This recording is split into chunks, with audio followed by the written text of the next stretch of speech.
আপনি অবশ্যই ভেবে থাকবেন যে ওমর ভাই, এমদাদুল ভাই, বয়েস ফারহান এরা কি ভয়েস গুলো কি নিজেরাই বানায় নাকি কোথাও থেকে এরা কালেকশন করে? অবশ্যই তারা কিছু কিছু ভয়েস নিজেরাও বানায়, আবার কিছু কিছু ওয়েবসাইট থেকে ডাউনলোড দিয়ে সেই ভয়েসটি মুক্ত করে তারা ভিডিও বানায়। তো সেই ভয়েস আপনারা কই পাবেন আজকে আপনাদের সম্পূর্ণ দেখাবো এই ভিডিওটি। কেউ ভিডিওটি স্কিপ করবেন না, তাইলে আপনারা কিছুই জানতে পারবেন না। সবাই আমার ভিডিওটি লক্ষ্য করুন। বরাবরের মতো আমরা এই ফোনের স্ক্রিনে চলে এলাম। সবাই আমার স্ক্রিনের দিকে লক্ষ্য করবেন। আমরা এখন একটি ওয়েবসাইটে ঢুকবো, গুগলে, গুগল ক্রোমে।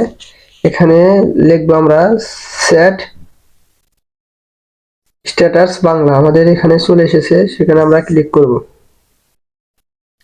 এখানে ভাই অসংখ্য অসংখ্য চ্যাট স্ট্যাটাস পাবেন। এখানে